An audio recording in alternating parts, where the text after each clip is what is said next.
people dancing and relishing the mercy of Srimati Radharani that flows so easily on this day. So we can talk a little bit about Srimati Radharani today. I thought would be appropriate because we have to honor her on her appearance day. 2 weeks ago it was his day, a few weeks ago, and now it's her day. So we'll begin as always with Mangalacharanam. Om Jnanatimirandhasya Jnananjana Shalakaya Chukshurunmilitam Yena Tasmai Shri Gurave Namah Shri Chaitanya Manobhishtam Sthapitam Yena Bhutale Swayam Rupa Kadamahyam Dadati Swapadantikam Vandeham Shri Guroho Shri Yutabharagavalam Shri Gurun Vaishnavamscha Shri Rupam Sagrajatam Sahagan Raghunatham Vitam Tam Sajivam Sadvaitam Savadhutam Parijana Sahitam Krishna Chaitanya Devam Shri Radha Krishna Padan Sahagana Lalita Shri Vishakhanvitamscha He Krishna Karuna Sindho Dinabandho Jagatpate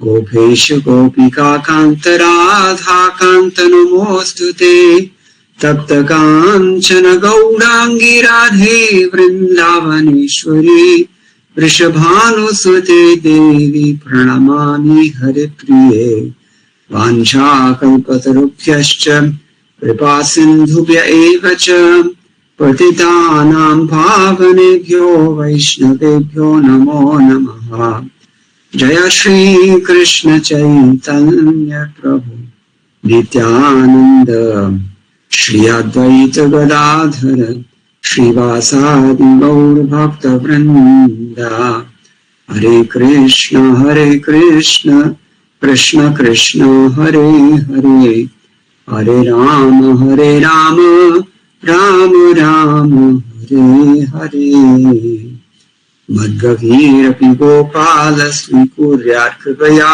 Yadi Tadaiva Sambhayah Pitva Rishayustat Priyajanaha Adhaya Murthaniyala Purudara Gopyaha Kamyam Padam Priyagunair Abhipichamaudehe Bhavotsavena Bhajatam Rajakamadhinam Tam Radhika Charananam Smarami. We have almost zero references in the Shastras about Srimati Radharani. And this is a problem with some because everything we do should be based on the Shastra.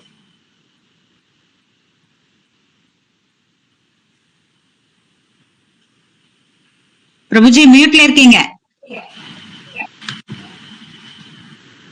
இன்னைக்கு ராதாஷ்டமி விருந்தாவனத்துல மிக சிறப்பாக கொண்டாடப்படக்கூடிய உற்சவம். இந்த உற்சவத்தை இன்னைக்கு எல்லாரும் ரொம்ப உற்சாகமா இருக்கும். அதனால எல்லாரும் இன்னைக்கு இந்த மங்களகரமான நாள் இன்னைக்கு உங்களை இங்க நம்ம வரவேற்கிறோம். இன்னைக்கு ராதா ராணியை பத்தி நம்ம கொஞ்சம் பேசுறது ரொம்ப முக்கியம். ஏன்னா சாஸ்திரங்கள்ல பார்த்தாலே ரொம்ப ரொம்ப கம்மியான இடங்கள்ல சொல்ல போனா எதுவுமே இல்லைன்னு சொல்லலாம். ஸ்ரீமதி ராதா ராணியை பற்றி எங்கேயுமே அந்த மாதிரி விளக்கம் போட்டிருக்குன்னு சொல்றோம். You heard the last thing I said, right? Yeah, that you mentioned that there is very few references in Shastra about Srimati Radha Rani. Yeah, there's a reason for that also. அதுக்கு ஒரு காரணம் கூட உண்டு. So first of all, we need some basic ideas to understand Srimati Radharani. The bedrock of the absolute importance that Vaishnavism in general places on variegatedness and duality, if you will, and transcendental variegatedness in particular, is actually found in the Shrutis themselves. It's true. Srimathi ராதாராணியை பற்றி ஜாஸ்தி சொல்லல. ஏன்னா அங்க இந்த ஸ்ருதி வேத மந்திரங்கள்ல தெய்வீகமான வேறுபாட்டு நிலையை பலவிதமாக விளக்கப்பட்டிருக்கு. what I meant to say is that the absolute importance that we place on transcendental variety is actually found in the Shruti mantra. வேத ஸ்ருதி மந்திரங்கள்ல உண்மையான பரம உண்மையான பரிபூர்ண வேற்றுமை அப்படிங்கிறது ஸ்ருதி மந்திரங்கள்ல விளக்கப்பட்டிருக்கு. The absolute truth is described as Satyam Jnanam Anantam Brahma in the Taittiriya Upanishad 2.1.3.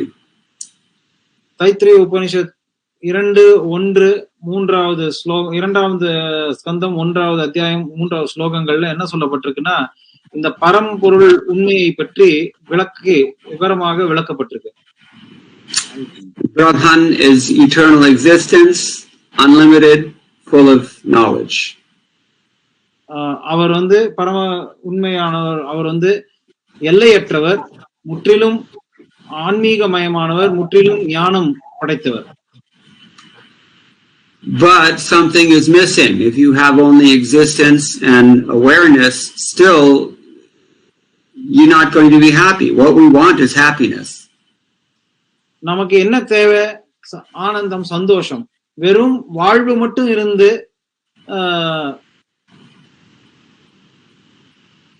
what was the other one? Existence and awareness. உணர்வு, இது மட்டும் இருந்தா போராது. ஆனந்தம்னு ஒண்ணு தேவை. So that's also there later on in the same Upanishad, Taittiriya Upanishad 2.7.1. அதுவும் விளக்கப்பட்டிருக்குதான். தைத்திரிய உபனிஷத் 2வது ஸ்கந்தம் 7வது அத்தியாயம் 1 ஸ்லோகத்திலேயே ஆனந்தத்தை பற்றியும் விளக்கப்பட்டிருக்கு. Raso vaisa rasam hyevayam labdhvanandi bhavati. The absolute truth itself is rasa. பரம்பொருள் உண்மை என்பதே ரசம். ரசம் என்று சொல்லப்படக்கூடிய ரசனையே பரம்பொருள் உண்மைதான். Rasa means to taste or the mellow of a particular relationship. ரசம் என்றால் சுவையை குறிக்கும். அதே சமயத்துல ஒரு உறவுல இருக்கக்கூடிய ஒரு நுணுக்கமான அந்த உறவையும் குறிக்கும். And certainly it says one who achieves this rasa he becomes anandi, full of bliss. யார் ஒருவர் இந்த ரசனையை அடைகிறாரோ அவர் ஆனந்தி என்று அழைக்கப்படக்கூடிய ஆனந்த நிலையை அடைகிறார். Vyasadeva teaches that it's natural for the soul to relish such happiness. This is found in Brahma Sutra 1.1.12. பிரம்ம சூத்திரத்துல 1வது முதல் ஸ்கந்தம் 1வது அத்தியாயம் 12வது ஸ்லோகத்துல வியாசதேவரே இப்படிப்பட்ட உண்மையை, இந்த பரம்பொருள் உண்மையை பற்றி விளக்கிறார். Anandamayobhyasat means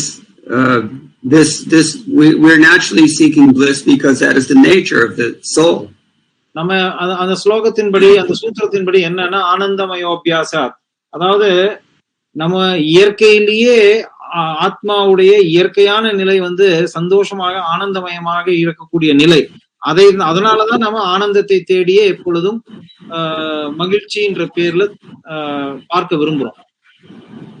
So the Kevala Advaitins, the Mayavadis especially, they can't really explain these passages from the Shruti. They don't give any importance because they have no answer as to why is this bliss suddenly a concern. கேவல அத்வைத்தவாதிகளும் சரி, குறிப்பாக மாயாவாதம் பேசும் மாயாவாதிகள் இப்படிப்பட்ட சூத்திரங்களுக்கு அவங்களால எந்த விளக்கமும் அளிக்க முடிவதில்லை. அவர்களுக்கு இந்த ஆனந்தமயமான இயற்கையை, அதை அதனுடைய பலவிதமான வேற்றுமையை அவர்கள் விளக்க முடியாததனால் அமைதியாக அதை ஒதுக்கிறார்கள், அதை உதாசீனப்படுத்துகிறார்கள். Why would they avoid these passages? Why would the non-dualists avoid these passages? இப்படிப்பட்ட ஒருமை நிலையை பேசும் அருவவாதிகள் ஏன் இந்த பக்திகளை கவனம் செலுத்துவதில்லை? Because that bliss is only possible through variety, and variety doesn't fit into that philosophy of so-called oneness. இப்படிப்பட்ட அனைத்தும் ஒன்றே என்று முன்வைக்கும் அருவவாதிகள் ஏன் இதுக்குள்ள நுழைய முடிவதில்லை என்றால், அங்க வந்து இப்படிப்பட்ட ஆனந்தம் என்பது வேற்றுமை நிலை இருக்கணும். அந்த வேற்றுமைகள் இருந்தால்தான் அந்த ஆனந்தத்தை உணர முடியும். ஆனா இவர்கள் வாதத்துல, இவர்களுடைய கருத்துல வேற்றுமைக்கு இடமே இல்லை. The Shruti mantra says, Ekameva Advitiyam. It's a fact that there's only one thing and nothing is different from that. That is true. We have no argument with that.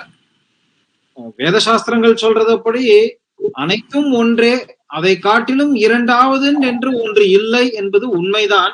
அந்த வேத மந்திரங்களுக்கு நாம் ஆட்சேபனை தெரிவிப்பதில்லை, அதை நம்ம ஏற்றுக்கொள்கிறோம், அது உண்மைதான். இருப்பினும் but the simplistic, almost fanatical way in which they interpret this oneness, that we have a difference with. ஆனால் அனைத்தையும் இப்படிப்பட்ட ஒற்றுமையை ரொம்ப சுருக்கி அத வந்து எல்லாத்தையும் நீக்கி ஒண்ணுமே இல்லைங்கிற மாதிரி பண்றத, அப்படிப்பட்ட கருத்தை நம்ம ஏற்றுக்கொள்வதில்லை. Why? Because the Shruti again doesn't really support this lack of variety.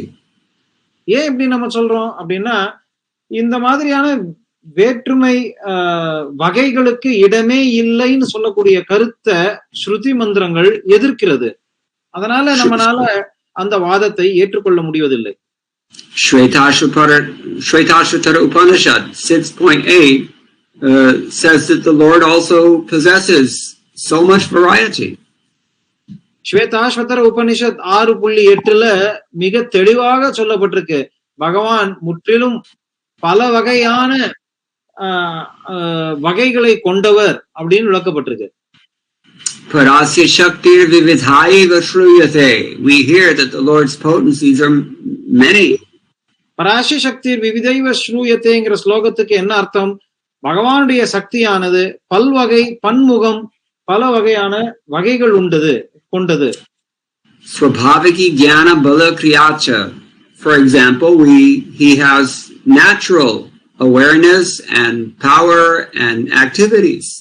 உதாரணத்துக்கு ஸ்வபாவிக்கு ஞான பல கிரியா அப்படின்னா, அவருடைய ஸ்வபாவம் எப்படிப்பட்டதுன்னா ஞானம், பலம், அப்புறம் செயல்கள், இவை அனைத்தையும் அவர் கொண்டவர், வகை வகையான விதத்துல கொண்டவர் அப்படிங்கிறது இங்க சொல்றது. ஏன்னா வந்துட்டாங்களா? So an honest person, an objective, logical person has to interpret the Advaita Vakyas of the Shrutis in such a way that it somehow also accommodates this variety, because it's also there in the Shruti. உண்மையான நேர்மையான நபர் இதற்கு இப்படிப்பட்ட வாக்கியங்களுக்கு விளக்கம் அளிக்கிறார்னா, ஒருமை அப்படிங்கிற தன்மையை ஏற்றுக்கொண்ட அதே கருத்தை கொண்டாலும் அதில் வேற்றுமை உண்டு, ஒற்றுமையில் வேற்றுமை அப்படிங்கிற கருத்து பகவானிடம் உண்டு அப்படிங்கிறத ஒதுக்காமல் அதற்கும் விளக்கம் அளிக்குபவர் தான் நேர்மையானவர். The Mayavadis have this article Kutinyaya that they want the half of the chicken that lays eggs, but they don't want the half of the chicken that requires food. மாயாவாதம் பேசும் இப்படிப்பட்ட மாயாவாதிகள், அருவவாதிகள் ஒருமைவாதம் வைக்கிறார்கள். அப்படிப்பட்டவர்கள் என்ன, அவங்களுடைய தத்துவம் கருத்து எவ்வாறுனா, ஒரு கோழி அர்த்த கூட்டி நியாயம்னு சொல்லப்படுறது. அதாவது கோழியுடைய பின்பக்கம் முட்டை கொடுக்கறது அது அவங்களுக்கு லாபம்னு பாக்குறாங்க. ஆனா முன்பக்கம் வாயு பக்கம் அது அவங்களுக்கு லாபம் இல்லை, ஏன்னா அது சாப்பிடுறது, அது சாப்பிடுறதுனால நமக்கு செலவு வைக்குது அப்படின்னு பார்த்து அந்த கழுத்தை நறுக்கிடுறாங்க. அப்படிப்பட்ட நியாயம் தான் அவர்களுடைய நியாயம். So the appropriate thing is to interpret these Advaita Vakyas in light of the other teachings given in the Shastra. So ஆக இப்படி ஒருதலை பட்சமாக வேணுங்கிறத மட்டும் ஏத்துக்கொண்டு வேண்டாத அப்படின்னு நினைக்கிறத நிராகரிக்கிற அத்வைத்தவாதிகளுக்கு அவர்கள் கொடுக்கும் விளக்கத்திற்கு உண்மையாக மற்ற சாஸ்திரங்கள்ல என்ன சொல்லி இருக்கு அப்படின்னு எல்லா சாஸ்திரங்களையும் எடுத்து ஒருங்கிணைத்து ஒரு விளக்கம் அளிப்பதுதான் சரியான விளக்கம். Now, Vishnu Purana 7.6.61 does exactly that. சிவபுராண Vishnu Purana. Vishnu புராண 7.6.61 ஸ்லோகம் இதத்தான் வந்து தெளிவா விளக்குறது. It says, Vishnu Shakti Para Prokta Kshetrajna Khyatata Para Avidya Karma Samyanya Tritiya Shakti Rishyate. If you know the verse, you can translate. I don't know that verse. Okay. The original potency of Lord Vishnu is spiritual.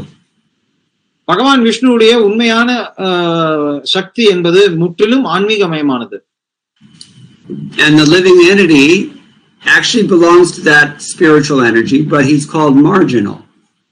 ஆனா இந்த ஜீவராசியோ அந்த உண்மையில அந்த சக்தியோட தன்மையை கொண்டதுதான். ஆனால் அதனால் அவனுக்கு தட்டஸ்தம், அதாவது நடுநிலை சக்தின்னு சொல்லப்படுறது.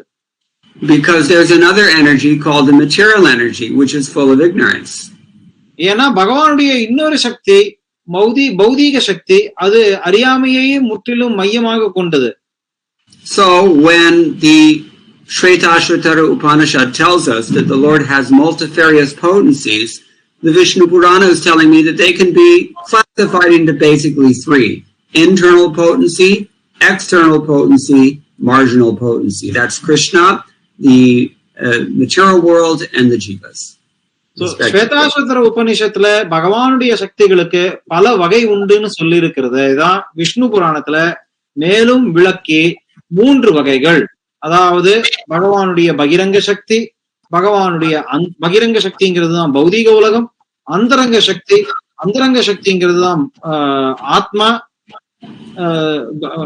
தட்டஸ்த சக்திங்கிறது தான் ஆத்மா நடுநிலை சக்தி, அந்தரங்க சக்தி அப்படிங்கிறது பகவானுடைய பக்தர்கள், தூய பக்தர்கள், பகவானையும் குறிக்கிறது. And Vishnu Purana elsewhere 1.12.69 further explains this. Vishnu புராணத்துல மேலும் போய் பார்த்தோம்னா 1.12.69 மேலும் அதிக விளக்கம் கிடைக்கிறது. It focuses on the internal energy, because remember what Prabhupada said, we marginal living entities, we actually belong to that spiritual energy. So Vishnu Purana in 1.12.69 pinpoints that. நம்ம வந்து ஜீவராசிங்கிறவர் உண்மையிலேயே பகவானுடைய அந்தரங்க சக்தியான ஆன்மீக சக்தியை சேர்ந்தவர். அதனாலதான் நடுநிலை சக்தின்னு சொல்லப்பட்டிருக்கோம். அதை சுட்டி காட்டுறதுதான் இந்த ஸ்லோகமாகும்.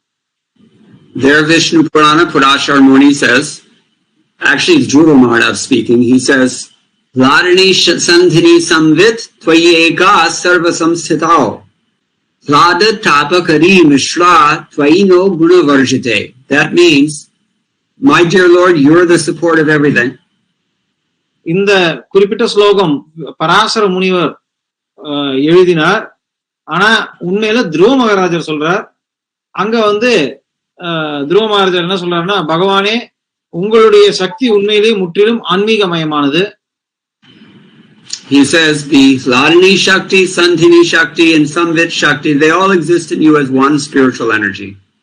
ஹ்லாதினி சக்தி, சம்வித் சக்தி, சந்தினி சக்திங்கிற 3 சக்திகள் இருந்தாலும் அந்த 3 சக்திகளும் உங்களில் ஒரே சக்தியாக, ஆன்மீக சக்தியாக மையமாக கொண்டுள்ளது. So this Chaitanya Mahaprabhu and the 6 Goswamis, they emphasize the importance of this Hladini Shakti. அப்படி இருக்கும்பொழுது இந்த 3 சக்திகள்ல சைத்தன்ய மகாபிரபுவும் சரி, ரூப கோஸ்வாமி வழிவரும் பின்வரும் ஆச்சாரியர்கள், மற்ற ஆச்சாரியர்கள் என்ன சொல்றாங்கன்னா, இந்த ஹ்லாதினி சக்தியை பற்றி மையமாக மிக முக்கியமானதாக அவர்கள் வர்ணிக்கின்றனர். Why is that? ஏன் அவங்க அந்த சக்திக்கு முக்கியத்துவம் கொடுத்தாங்க? Let's consider these 3 aspects of the internal potency. So பகவானுடைய அந்தரங்க சக்தியில 3 வகைன்னு சொன்னோம். அந்த 3 வகையை ஒன்றொன்னா பார்க்கணும் நம்ம. Sandhini means existing, the potency of existence, eternality. Chandini அப்படின்னா அந்த இருக்கிறதுக்கு நம்ம வந்து இப்ப வந்து உயிர் அப்படின்னு சொல்றோம் இல்லையா, வாழ்வதற்கான ஆதாரம், அதற்கு கொடுக்கக்கூடிய சக்தி வந்து சந்தினி சக்தி. In other words, it's what the Shvetashvatara Upanishad or what the Taittiriya Upanishad called Satyam, real existence. அதத்தான் வந்து தைத்திரிய உபனிஷத்தும் சத்தியம், உண்மையான இருப்பு, உண்மையான வாழ்க்கை அப்படிங்கிறது விளக்குறது. And the samvit aspect of the internal potency, that is actually knowledge, jnanam. சம்வித் அப்படிங்கிறது சக்தியானது இந்த ஆன்மீக சக்தியில, அந்தரங்க சக்தியில, பகவானுடைய சக்தியில இரண்டாவது வகையான சம்வித்துங்கிறது ஞானத்தை குறிக்கிறது. So we have existence and we have awareness. Satyam, jnanam, anantam. அதுதான் வந்து சத்தியம், இருப்பு, அதே போல ஞானம் அப்படின்னு சொல்லக்கூடிய நம்மளுடைய உணர்ச்சிகள், அதுக்கப்புறம் அனந்தம். There's only one thing left, and that's called hladini. Hladini means the thing that makes you happy, bliss. இதுல ரெண்டுல முடிஞ்சிருது. மூணாவது என்ன? ஹ்லாதினி. இந்த ஹ்லாதினிங்கிற சக்தி தான் உண்மையிலேயே நமக்கு ஆனந்தத்தை தரக்கூடிய சக்தி. So there's sometimes we call these three as Sat Chit Ananda, same thing. Chandini, சம்வித், ஹ்லாதினி அப்படிங்கறது தான் சத்து, சித்து, ஆனந்த அப்படின்னு சொல்றோம் நம்ம. So this is again from the Vishnu Purana. இதெல்லாம் விஷ்ணு புராணத்தின் அடிப்படையாக வைத்து நம்ம சொல்றோம். Now Sri Chaitanya Mahaprabhu and the six Goswamis, they explain that this Hladini Shakti is the superlative aspect of the internal potency. Viswanath சக்கரவர்த்தி டாக்கூரும் சரி, ரூப கோஸ்வாமி, சைத்தன்ய மகாபிரபு, இந்த மாதிரியான அந்த வழி வரும் ஆச்சாரியர்கள் என்ன சொல்றாங்கன்னா, இந்த மூன்று சக்திகளிலே மிக மிக உயர்ந்த நிலையை கொண்டது வந்து ஹ்லாதினி சக்தி தான். It's logical. Nobody just wants to exist, even if you're allowed to be aware and conscious. You want to be happy.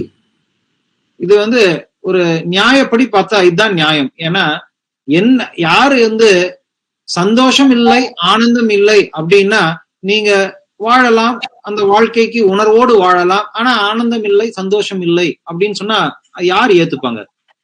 They're not separate, but they are different at the same time. ஒன்றோடு ஒன்று வேறுபட்டது அல்ல என்ற போதிலும் அவற்றுள் வேற்றுமை உண்டு அல்லவா? You can't be happy unless you exist and are aware, conscious. நீங்க வந்து உணர்ச்சிகள் இல்லாமல், இருப்பே உயிரோடே இல்லாமல் இருந்தா ஆனந்தத்தை எவ்வாறு உணர முடியாது. But you cannot to be aware and to exist and to be conscious is not enough. You want to be happy for sure. That's so in that sense it's the superlative aspect. வெறும் வாழ்க்கை மட்டும் வாழலாம், உணர்வோடு வாழலாம் அப்படின்னு சொன்னா போராது. ஆனந்தம் இல்லாத வாழ்க்கை பிரயோஜனமே இல்லை. அந்த விதத்துல ஆனந்தமயமான வாழ்க்கை, ஆனந்தம் அப்படிங்கிறது உயர்ந்தது. Now we find this Hladini Shakti is described in Brahma Samhita as well. பிரம்ம சம்ஹிதையிலும் இந்த ஹ்லாதினி சக்தி என்ன அப்படிங்கிறது விளக்கப்பட்டிருக்கு. Ananda Chinmaya Rasa Pratibhavita Abhistabhirya eva nijrupataya kalabhihi Goloke eva nivasati Akhilatma Bhuto Govindamani Purusham Tamaham Bhajami. I worship Govinda who resides in his own realm Goloka along with Radharani. பிரம்ம சமீதையில் இருக்கக்கூடிய இந்த ஆனந்த சின்மய ரச பிரதிபாவிதாபிஸ்ன்னு ஆரம்பிக்கிற ஸ்லோகம், அதுல வந்து கோவிந்த மாதி புருஷம் தமகம் பஜாமி அப்படின்னு முடியுது. அதாவது கோலோகத்தில் வசிக்கும் ராதாராணியுடன் வசிக்கும் அந்த கோவிந்தருக்கு என்னுடைய முதற்கண் வணக்கம். Because she embodies his ecstatic potency, Hladini Shakti. ஏனெனில் அந்த ராதாராணி தான் பகவானுடைய ஆனந்தமயமான சக்தியை ஸ்வரூபமாக கொண்டிருக்கிறவர். And she manifests 64 artistic activities that she and her friends perform for the pleasure of Govinda. 64 வகையான செயல்களையும் சேவைகளையும் பகவான் கோவிந்தருடைய திருப்திக்காக, ஆனந்தத்திற்காக அவர் ராதாராணியும் அவருடைய சகாக்களும் சகிகளும் வெளிப்படுத்துகின்றனர். All these other gopis, all these sakhis, they're expansions of Srimati Radharani herself. மற்ற சகிகள், இத்தனை கோபியர்கள், அவங்க எல்லாருமே ராதாராணியுடைய விரிவடையப்பட்ட அம்சங்கள். Lakshmi Sahasrashata Sambhrama Sevyamanam. They're all blissfully engaged in service to the divine couple. இந்த சகிகள் மற்ற சகி என்ன செய்யறாங்க? இந்த திவ்ய தம்பதிகளுக்கு சேவையில் ஈடுபட்டுள்ளனர். And they're all, Lakshmi is also their expansion. லக்ஷ்மியும் அவர்களுடைய ராதாராணியுடைய விரிவாங்கமே. All Devis are the expansions of Lakshmi. மற்ற அனைத்து தேவிகளும், தேவர்கள் சொல்லப்படக்கூடிய தேவர்கள், தேவிகள் அனைவருமே லக்ஷ்மியுடைய விரிவாங்கம். And in some respects, all females anywhere, they represent the further expansion of Lakshmi in the form of Durga Devi. மற்ற பெண்பாலை சேர்ந்த அனைவரும் லக்ஷ்மியுடைய விரிவாங்கமான துர்கையை பிரதிநிதிப்பவர்கள். But the essence of all of them is the Hladini Shakti Srimati Radharani. ஆனா இப்படிப்பட்ட லக்ஷ்மி, அனைத்து விரிவாங்கங்கள் கொண்ட லக்ஷ்மிகளுக்கு சாராம்சம், மைய கருத்து, மூலம் அப்படிங்கிறது இந்த ஹ்லாதினி சக்தியான Radharani. And at least according to Vishnu Purana, that Hladini Shakti is the cause of everyone's happiness in any world. Vishnu புராணத்தை பற்றி எடுத்து பார்த்தால் எந்த உலகத்திலும் சரி அந்த ஹ்லாதினி சக்தி தான் ஆனந்தத்திற்கு மூல காரணமாகும். But in particular, she gives supreme happiness to the supreme enjoyer, Sri Krishna. உண்மையில பார்த்தோம்னா அப்படிப்பட்ட ஆனந்தமயமான ஸ்வரூபத்தை கொண்ட ஆனந்த சக்தி பகவான், பரமபுருஷ பகவானான கிருஷ்ணருக்கு, முழு ஆனந்த அனுபவிப்பாளரான கிருஷ்ணருக்கு அந்த ஆனந்தத்தை கொடுக்கிறாள். Now, the Chaitanya Charitamrita Adi Lila chapter 4 in particular identifies Srimati Radharani as this Hladini Shakti and explains at some length. ஆதிலீலை, Chaitanya சரிதாமிருதத்தின் ஆதிலீலையில் நாலாவது அத்தியாயம் மிக விரிவாக அந்த ஹ்லாதினி சக்தி என்பது ஸ்ரீமதி ராதாராணியே என்று விரிவாக விளக்குகிறது. Without Srimati Radharani, Lord Krishna will not experience happiness. Srimathi Radharani இல்லை என்றால் பகவான் கிருஷ்ணர் எந்த விதத்திலும் ஆனந்தம் அடைய மாட்டார். No happiness ever exists without her. அவர் ராதாராணி இல்லை என்றால் ஒரு பொழுதும் எப்பொழுதும் ஆனந்தம் என்பதற்கு பெயரே இடமே இல்லை. Now that Chaitanya Charitamrita is available in Tamil, you should all definitely study that passage. இதே ஸ்ரீ சைத்தன்ய சரிதாமிருதம் தமிழ்ல இருக்கு இன்னைக்கு. அதனால அந்த புஸ்தகத்தை வாங்கி நீங்க இந்த பத்திகளை இன்றைக்கு நிச்சயம் படிக்கணும். Adi Leela chapter 4. ஆதிலீலை 4வது அத்தியாயம். So this Radha and Krishna, they exist eternally as separate entities in the spiritual realm. ஆன்மீக லோகங்கள்ல, ஆன்மீக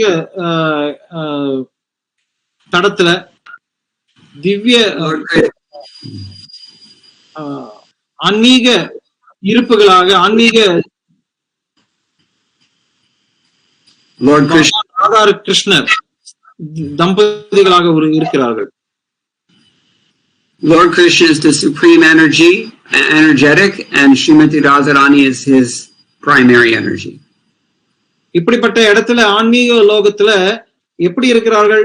பகவான் கிருஷ்ணர் பரம சக்திமானாகவும் ஸ்ரீமதி ராதாராணி பராசக்தியாகவும் அங்கு வீட்டுள்ளனர்.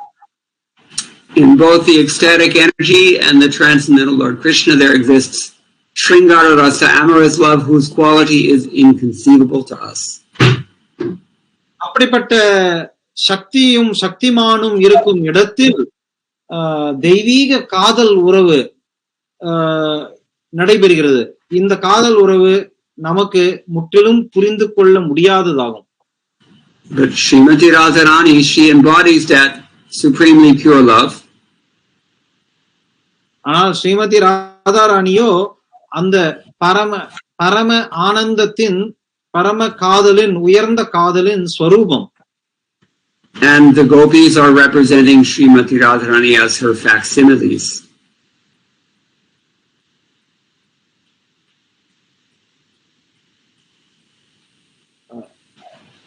I missed one small part there. Who represent facsimiles? Lakshmis?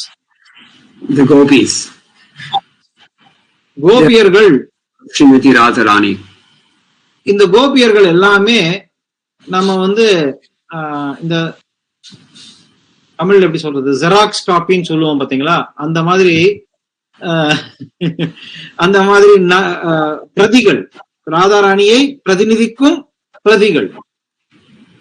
So the love between Srimati Radharani and Krishna is absolutely pure and untinged by any hint of selfishness or material desire. It's completely transcendental, beyond our comprehension. இந்த தெய்வீக சக்தியானது, ராதாராணி அவர் கிருஷ்ணருக்கும் இடையே உள்ள உறவானது முற்றிலும் ஆன்மீகமயமானது, நம்மளுடைய புரிந்துணர்வுக்கு அப்பாற்பட்டது. In this material world, we have what we call love, but it's not really love. It's impure. It's tainted by so much selfishness. ஏன் அப்படி சொல்றோம்னா, அந்த தடத்துல வந்து சுயநலம் அப்படிங்கிறதுக்கு இடமே இல்லை. ஆனா பௌதீக தடத்திலேயோ இருக்கக்கூடிய காதல் உறவு என்று எடுத்துக்கொண்டீங்கன்னா, இல்ல எந்த விதமான உறவுன்னு எடுத்துக்கொண்டாலும் அதுல வந்து சுயநலத்தையே அடிப்படையாக கொண்டுள்ளது. The selfless love of the mother for her child, that's the best that we can get in terms of purity in this world. இந்த உலகத்துல அப்படிப்பட்ட தெய்வீக நிலையில இருக்கக்கூடிய தன்னலமற்ற சுயநலம் இல்லாத அன்பு அப்படிங்கிறத நம்ம இங்க பார்க்கணும்னா, ஒரு தாய் தன்னுடைய குழந்தையிடம் வைத்திருக்கும் அன்பைதான் ஒப்பிட்டு சொல்ல முடியும். But this purity of love in conjugal mood, that we don't see in this world. It doesn't happen here. ஆனால் இந்த தூய்மையான தெய்வீக காதல் அப்படிங்கக்கூடிய காதல் உறவானது இந்த பௌதீக உலகத்துல நிச்சயமா நம்மளால உணரவே முடியாது. And therefore it's a little dangerous to speak about Srimati Radharani's personal affairs with Krishna, because we have no frame of reference to even begin to understand it. அதனாலதான் ஸ்ரீமதி ராதாராணிக்கும் கிருஷ்ணருக்கும் இடையிலே இருக்கக்கூடிய காதல் விவகாரங்களை நம்ம பத்தி பேசணும்னாலே ரொம்ப அபாயகரமானது. ஏன்னா இந்த பௌதீக உலகத்துல அது எப்படி வந்து சாத்தியம், அது என்ன, அது ஏது அப்படின்னு புரிஞ்சு கொள்றதுக்கு நமக்கு இங்க உதாரணங்களும் கிடையாது, ஒரு விதமான புரிந்துணர்வும் கிடையாது. Krishnadas Kaviraj Goswami and Chaitanya Charitamrita nicely juxtapositions the material so-called love with spiritual love. He compares them. Krishnadas Kaviraj Goswami Chaitanya சரிதாமிரத்துல இந்த பௌதீகத்துல இருக்கக்கூடிய காதலுக்கும் தெய்வீக காதலுக்கும் உள்ள ஓரளவுக்கான உதாரணத்தை முன்வைக்கிறார். Atmendriya Priti Tari Bolikam Krishnendriya Priti Icha Thare Premanam. That means when we have any selfish desire, that's called lust, and when our only purpose is to please Krishna, that's called prema.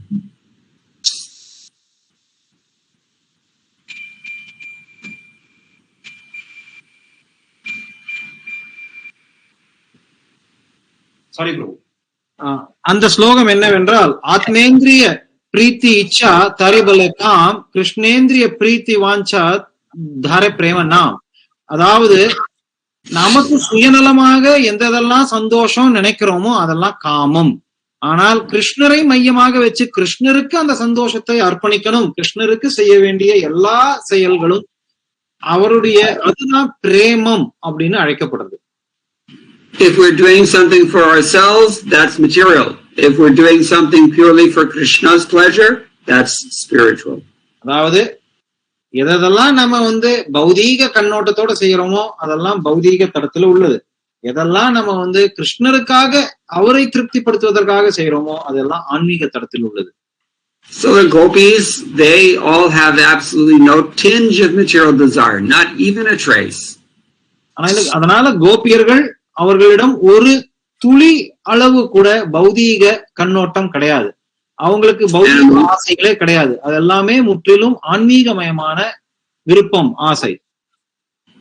And among them, Srimati Radharani is the topmost, most exalted. அப்படிப்பட்ட கோபியர்கள் மத்தியில ஸ்ரீமதி ராதாராணியானவர்கள் மிகவும் மிகவும் உயர்ந்த நிலையில் இருப்பவர். Still, we mentioned that her name is not found so much in Vedic literatures. Even in Srimad Bhagavatam, it's hardly there. அப்ப நம்ம ஏற்கனவே சொன்னோம், அப்படிப்பட்ட ராதாராணியின் பேர் எந்த சாஸ்திரத்திலும் இல்லை. ஸ்ரீமத் பாகவதத்துல ஓரளவுக்கு தான் சொல்லப்பட்டிருக்கு. She has been mentioned in some Puranas, and she's certainly mentioned by Jayadev Goswami in his Gita Govindam and in other sources. ஒரு சில புராணங்கள்ல ஸ்ரீமதி ராதாராணியை பற்றி குறிப்பிடப்பட்டிருக்கு. ஜெயதேவ் கோஸ்வாமியும் அவருடைய கீத கோவிந்தத்துல விளக்கி அந்த பெயரை சொல்லி விளக்கி இருக்கிறார். But she's only indicated indirectly, even in the Srimad Bhagavatam. Srimad பாகவதத்துல கூட மறைமுகமாதான் குறிப்பிடப்பட்டிருக்கிறார். Canto 10, chapter 30, text 28. 10வது ஸ்கந்தம் 30வது அத்தியாயம் 28வது ஸ்லோகம் அது. The gopi said, Anayaradhito nunam bhagavan haririshwaraha yanno vihaya govinda prito yam anayadaraha. This particular gopi, she must have perfectly worshipped Govinda, since he was so pleased with her that he abandoned all of us and went to some private place with her. So கோபியர்கள் மற்ற எல்லா கோபியர்களும் கிருஷ்ணர் அவர்களை விட்டு இந்த ஸ்ரீமதி ராதாராணியுடன் தனியாக சென்றார் என்பதை பார்த்தவுடன் அவர்கள் என்ன சொல்றாங்கன்னா, இந்த கோபி, குறிப்பிட்ட கோபி பலவிதமான விதத்துல கோவிந்தரை திருப்திப்படுத்திருக்கணும். அதனால அவர் கிருஷ்ணர் அவளை மட்டும் தனியா கூட்டிட்டு போயிருக்கார். And Srila Vishwanath Chakravarti Thakur explains that verse, saying that the word aradhita means worshipped. It's indirectly referring to Srimati Radharani because her name also means worship, Radha. அதாவது இங்க ஆராதித்த அப்படிங்கிற வார்த்தை உபயோகிக்கப்பட்டதுனால ஆராதனை அப்படின்னா வழிபாடு. பகவான் ஸ்ரீமதி ராதாராணியுடைய பெயர் ராதை அப்படிங்கிற பெயரை வழிபாட்டை குறிப்பதனால், வழிபாட்டின் ஸ்வரூபம் என்பதனால் இந்த கோபி, குறிப்பிட்டப்பட்ட கோபி ராதை தான் என்று விஸ்வநாத் சக்கரவர்த்தி தாக்கூர் விளக்குகிறார். So, although Shukdev Goswami tried to keep this name and her existence even confidential, he had to mention it at some point. It's unavoidable. Bhagavatam முழுக்க சுகதேவ கோஸ்வாமி ஸ்ரீமதி ராதாராணியுடைய பெயரும் சரி அடையாளத்தையும் மறைத்து வைத்தார். ஆனால் ஏதோ ஒரு இடத்துல அவர் எப்படியாவது வெளிப்படுத்தியே ஆக வேண்டும் அப்படிங்கறதுதான் இங்க தெரிய வருது. அவர் வெளிப்படுத்தி உள்ளார் இந்த ஸ்லோகத்துல. Why didn't he want to talk about it? ஏன் சுகதேவ கோஸ்வாமி ராதாராணியை பற்றி பாகவதத்துல பேச விரும்பல? Because Vishwanath Chakravarti Thakur says, when he's commenting on chapter 8 of the first canto, text 27, such prema patras, if you will, they should be kept confidential because they're so exalted and beyond the comprehension of mundane persons. இந்த கேள்விக்கு வினாவிற்கு விஸ்வநாத சக்கரவர்த்தி தாக்கூர் முதல் ஸ்கந்தத்துல 8வது அத்தியாயத்தின் which shloka Prabhu 1:8:21 through 27. 21வது ஸ்லோகத்திலிருந்து 27வது ஸ்லோகம் வரை விஸ்வநாத சக்கரவர்த்தி தாக்கூர் இதையெல்லாம் விளக்குறார். இதுக்கு பதில் சொல்றார். ஏன் அப்படின்னா, இப்படிப்பட்ட பிரேம பாத்திரம், பிரேமத்தின் பாத்திரமாக விளங்கும், சொரூபமாக விளங்கும், அடிப்படையாக விளங்கும் உயர்ந்த நபர் கொச்சமான பௌதீக நபர்களுடைய பிடியிலிருந்து பத்திரமாக பாதுகாக்க வேண்டும். அதனால அவருடைய பேரும் அடையாளமும் கொடுக்கவில்லை. Vishwanath Chakravarti Thakur there says, those who don't have anything materially speaking but possess only Krishna, they have spiritual bodies. They alone are the Lord's unalloyed devotees. Viswanath சக்கரவர்த்தி தாக்கூர் மேலும் சொல்லும்போது என்ன சொல்றாருன்னா, யாரு கலங்கமற்ற பக்தர்கள் அப்படின்னா, யாரிடம் எந்த விதமான வேறு எந்த ஆனந்தமும் அடையாமல் கிருஷ்ணரை மட்டுமே மையமாக வைத்து கிருஷ்ணருக்காக செயல்படுபவர்கள் தான் இப்படிப்பட்ட தூய பக்தர்கள். because they are the abodes of prema, they're like valuable treasures, and treasure is always kept in a very safe, hidden place. இப்படிப்பட்ட தூய பக்தர்கள் பிரேமம் அப்படிங்கிறதுக்கான இருப்பிடமாக திகழ்வதனால் அவர்கள் பொக்கிஷத்தை எப்பொழுதும் பாதுகாப்பான இடத்துல தானே வைக்கணும். Devotees who have this extraordinary nature of selfless, unsullied prema, love of Godhead, they're ordinary people cannot understand them very much. பகவான் கிருஷ்ணர் மீது எந்தவித கலங்கமும் இல்லாமல் தூய பக்தி கொண்டுள்ள பக்தர்களை சாதாரண நபர்களால புரிந்து கொள்ள முடியாது. This love is esoteric and outside people lack the qualification to really appreciate it. இப்படிப்பட்ட நபர்கள் பகவான் கிருஷ்ணரிடம் கொள்ளும் காதல் உறவு ஆனது தெய்வீகமானது, மிகவும் வசீகரமானது. ஆனால் பௌதீக உலகத்துல இருக்கக்கூடிய மக்கள், பௌதீக கண்ணோட்டத்தில் இருக்கிறவங்கனால இதை ஜரிக்கவே முடியாது. அதனால அவர்களுக்கு இது புரியாது. Rupa Goswami says the nature of their love is such that it attracts even Krishna. Sri Krishna Akarshani Tatha in Bhakti Rasamrita Sindhu. Bhakti Rasamrita Sindhuல ரூப கோஸ்வாமி என்ன சொல்றாருன்னா, ஸ்ரீ கிருஷ்ணா கிருஷ்ண கிருஷ்ணரையே கவரக்கூடிய அளவுக்கு இந்த காதலானது மிகவும் மிகவும் உன்னதமானது, உயர்ந்தது, தூய்மையானது. In other words, it's very confidential and it's kept that way. வேறு விதமா சொல்லணும்னா இது மிக மிக மிக மிக ரகசியமானது. அதனால அது ரகசியத்தை ரகசியமா தான் வச்சிருக்கணும். Nobody goes around trumpeting their own personal affairs in the daily press on social media. Some people do, but most people don't. பெரும்பாலான நபர்கள் அவங்களுடைய சொந்த வாழ்க்கை பிரச்சனைகளையோ வாழ்க்கை விஷயங்களையோ சொந்த சமாச்சாரங்களை போய் நாதஸ்வரம் போல தம்பட்டம் அடிச்சு இன்டர்நெட்ல எல்லாம் போட மாட்டாங்க.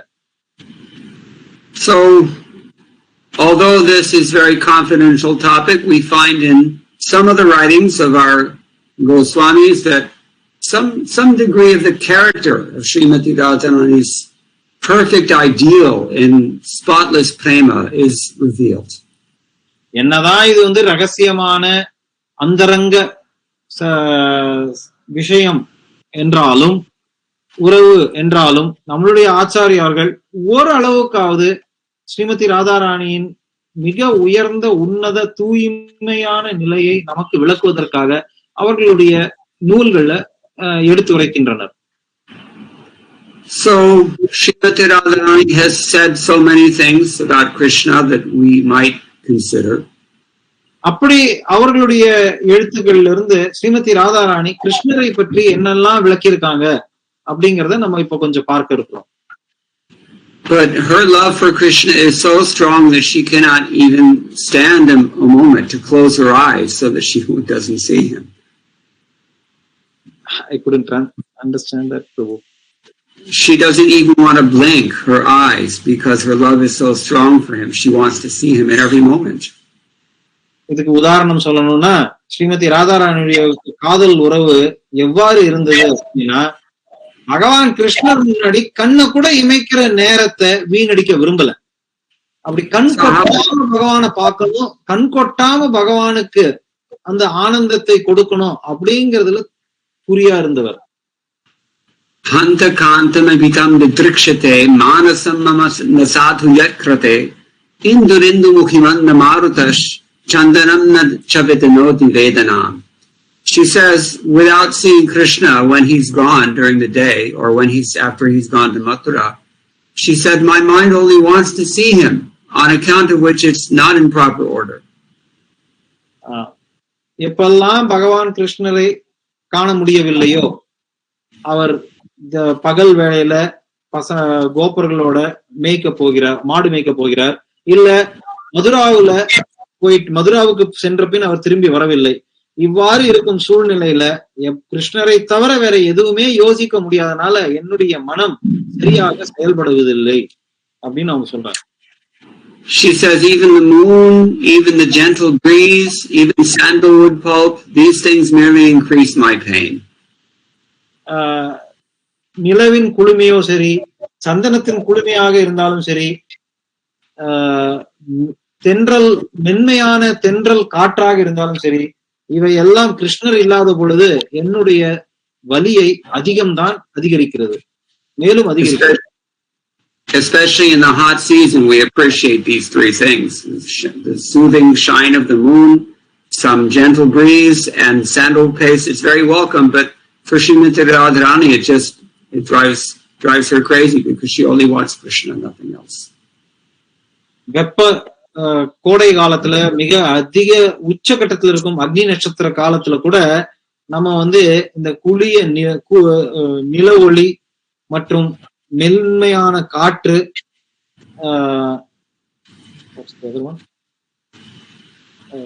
moonshine, gentle breeze and sandal paste. சந்தனத்தை தொடச்சுக்குவோம். இதெல்லாம் நமக்கு குளுமை கொடுக்கும் அப்படிங்கிறது நமக்கு தெரிஞ்ச விஷயம். ஆனா ஸ்ரீமதி ராதாராணி கிருஷ்ணருடைய அன்பு காட்டிலும் இவையெல்லாம் அவருக்கு அவர் இல்லாத பட்சத்தில் மேலும் வெப்பத்தை தான் அதிகப்படுத்துறது அப்படின்னு சொல்றாங்க. She thinks that I may be so cursed that I cannot see him again, but at least if I could hear his flute, then it would be a little bit soulless. நான் மிகவும் பாவகரமாக சூழ்நிலையில இருந்திருக்கலாம், அதனால அவரை என்னால நேரடியாக பார்க்க முடியாமல் இருக்கலாம். ஆனால் குறைந்தபட்சம் அவருடைய வேணுகானமாவது நான் காதுல கேட்கலாமே. Now, Srimati Radharani, she's thrown all caution to the winds. She gave up all consideration of her social position and family relationships and everything that is normally dear to us in this world for her love for Krishna, only out of love for Krishna. கிருஷ்ணர் மேல ராதாராணிக்கு இருந்த பிரேமையினால மட்டுமே அவர் தன்னுடைய சமுதாயத்துல நடந்து கொள்ள, சமுதாயத்துல தன்னுடைய நிலையும் சரி, தன்னுடைய உறவினர்களோட தான் கொண்டுள்ள உறவுகளும் சரி, பொதுவா இதெல்லாம் ஒரு சாதாரண மனிதருக்கு மிக முக்கியமாக இருக்கும். ஆனால் ராதாராணியை பொறுத்த வரைக்கும் கிருஷ்ணருடைய காட்டிலும் இதெல்லாம் எதுவுமே முக்கியம் இல்லைன்னு சொல்லி அதையெல்லாம் துறந்து விட்டார். And Srimati Radharani talks about this sometimes. சில சமயங்கள்ல ஸ்ரீமதி ராதாராணி இத பத்தி பேசுறாங்க. She says, my shame is already out in the open, everybody knows. எனக்கு வெக்கமே கிடையாதுங்கிறது எல்லாருக்கும் தெரிஞ்ச விஷயம்தான். So what can a locked door do to keep me from Krishna? அப்படி இருக்கும் பட்சத்துல இந்த கதவை அடைச்சு என்ன உள்ள வச்சீங்கன்னா என்ன கிருஷ்ணர்கிட்ட இருந்து பிரிச்சிட முடியும்னு நினைக்கிறீங்களா? I've already transgressed every social boundary, so how is it that I won't be able to cross the Yamuna? எல்லா விதமான சமுதாயத்துல இருக்கக்கூடிய வரம்புகள் எல்லாம் நான் கிருஷ்ணருக்காக மீறிட்டேன். அப்படி இருக்கிற பட்சத்துல இந்த யமுனையை கடக்க முடியாதுன்னு நினைக்கிறீங்களா? So many people are casting their nazar glances upon me. So what is it about? Why should I fear any snakes? எத்தனையோ கொடிய நபர்கள் என் மீது கொடிய பார்வை, கள்ள பார்வை செலுத்துகிறார்கள். அப்படி இருக்கும் பட்சத்துல நான் போய் இந்த பாம்புகளுக்கு தான் பயப்படணுமா? She says, I already given him my prana, so why should I hold on to my body still? நான் ஏற்கனவே என்னோட உயிரையே கிருஷ்ணருக்காக கொடுத்து விட்டேன். அப்படி இருக்கும் பட்சத்துல நான் ஏன் இந்த உயிரை இந்த உடலோட ஒட்டி வச்சிருக்கணும் இன்னும்? Then in anger at Krishna's absence, she thinks, you're a cheater, Lord Hari, you're a cheater.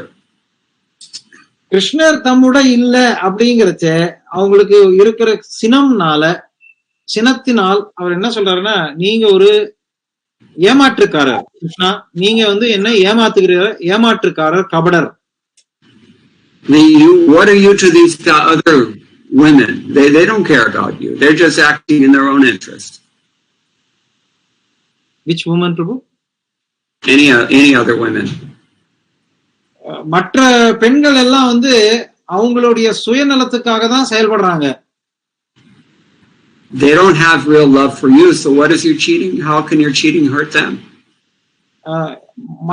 அதனால உங்ககிட்ட உண்மையான அன்பு, காதல் இல்லாததுனால நீங்க அவங்கள ஏமாத்துறீங்கன்னு சொல்ல முடியாது.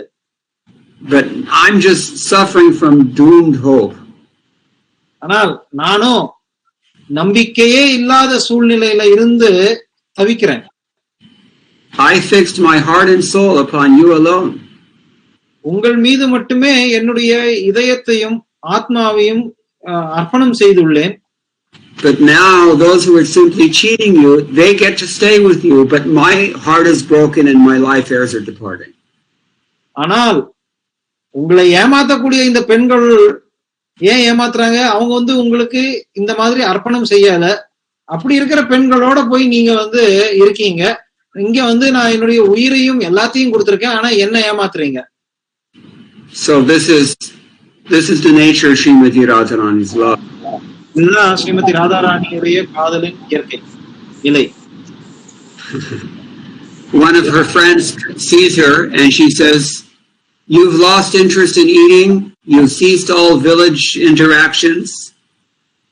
ராதாராணியுடைய ஒரு சகி ராதாராணிய பார்த்து, தோழி, நீ சாப்பிடுறதுல விருப்பம் இல்லாம இருக்கு, நீ எந்த விதத்திலயும் உன்னை பராமரிக்கிறதுல விருப்பமே இல்லாம இருக்க, ஏன்னா நீ கிருஷ்ணருக்கே உன்னை அர்ப்பணம் பண்ணிருக்க. Your eyes are just fixed on the end of your nose and you're not saying a thing. வெறும் முழிச்சு உன்னுடைய மூக்கு நுனியை தான் உன் கண் பார்வைய பாத்துக்கிட்டு இருக்க, வேற எதையுமே நீ பாக்குறது இல்ல. It seems as if you've become dead to the world. வெளி உலகத்தை பொறுத்தவரையில நீ ஒரு சவம் போல நடந்துக்கிற. So have you become a yogini? உண்மையிலே நீ யோகியா மாறிட்டியா? Or have you become a viyogini? இல்ல நீ யோகிக்கு எதிர்மறையான, யோகினிக்கு எதிர்மறையான வியோகினியா மாறிட்டியா? Chaitanya Mahaprabhu worshipped this mood of separation that Srimati Radharani manifested. இப்போ நம்ம விளக்கின இந்த ராதாராணி கிருஷ்ணரிடம் பிரிந்து இருக்கும் பொழுது உணரும் அப்படிப்பட்ட மனநிலையை தான் சைத்தன்ய மகாபிரபு வழிபாட்டுக்குரியதாக ஏற்று வழிபடுகிறார். Rupa Goswami writes in his Padjavali, பத்யாவலியில் Srila ரூப கோஸ்வாமி என்ன எழுதுறார் என்றால், that regarding union or separation, separation is the best. ஒருவரோட சேர்ந்து இருக்கிறதையும் ஒருவரோட பிரிந்து இருக்கிறதையும் ஒப்பிட்டு பார்த்தால் பிரிந்திருக்கும் நிலைதான் சிறந்தது. Because union involves only one thing, that would be his association. இணைந்து இருக்கும் பொழுது அவரோட கொண்டிருக்கிற சங்கத்தை மட்டுமே கவனத்துல வச்சிருப்பாங்க. But in separation, the whole three worlds become him alone. ஆனால் பிரிவு உணர்வுல ஒருத்தர் அவரை விட்டு பிரிந்து இருக்கிறச்சே உலகமும் அவரோடு சம்பந்தப்பட்டே பார்க்க தோணும், யோசிக்க தோணும். So, and she somehow passes her time in this way in Vrindavan when Krishna has gone away to Mathura. இந்த மாதிரியான மனநிலையில எப்படியோ தன்னுடைய வாழ்க்கையை ஸ்ரீமதி ராதாராணி கிருஷ்ணரிடம் இருந்து பிரிவு துயரினால், எப்பொழுது கிருஷ்ணர் அவரை விட்டு பிரிந்து மதுரா சென்ற பின் இவ்வாறு காலத்தை கழிக்கிறார். This level of love is what Chaitanya Mahaprabhu glorified in his Shikshastakam. இப்படிப்பட்ட உயர்ந்த நிலையில இருக்கக்கூடிய காதலை தான் நம்முடைய 8 ஸ்லோகங்களாக சிக்ஷாஷ்டகம் அப்படிங்கிற ஸ்லோகத்துல சைத்தன்ய மகாபிரபு வர்ணிக்கிறார். யுகாயதம் நிமேஷேன சக்ஷுஷா பிராவ்ரிஷாயதம் சூன்யாயதம் ஜகத் சர்வம் கோவிந்த விரஹேனமே. பகவானே, எம்பெருமானே, உம்முடைய பிரிவினால் ஒவ்வொரு நிமிடமும் யுகங்களை போன்று விளங்குகிறது. நீங்கள் இல்லாமல் இந்த உலகம் எல்லாமே சூன்யமாக எனக்கு தெரிகிறது. She's contradicted herself. இதுல பாத்தீங்கன்னா ஸ்ரீமதி ராதாராணி பின் முரண்பாடாக பேசியுள்ளார். On one hand, in separation, the whole three worlds has become Govinda. பிரிவுத்துயர்னால 3 உலகமும் தன்னை சுற்றி இருக்கும் எல்லாமே கோவிந்தராக மாறிவிட்டார் அப்படின்னு நினைக்கிறாங்க. And on the other hand, without Govinda, the whole universe has become null and void. அதே சமயத்துல இங்க இந்த ஸ்லோகத்துல என்ன சொல்றாங்க? கோவிந்தர் இல்லைன்னா இந்த உலகத்துல எல்லாமே சூன்யம். Love is like that. காதல்னா இப்படிதான் இருக்கும். Lord of the Yadus, when will my girlfriends come running from all directions with excited moonlight faces, telling me that you have arrived? யதுக்களின் தலைவரே, யதுக்களின் நாதரே, என்னுடைய தோழிகள் எப்பொழுது நீங்க வந்த செய்தியை கொண்டு வருவதற்காக அவங்க மூஞ்சில புன்னகையோடு, முகத்தில் புன்னகையோடு பூத்தபடி ஓடி எங்கிட்ட வருவாங்க, அதுக்காக காத்துக்கிட்டு இருக்கேன்.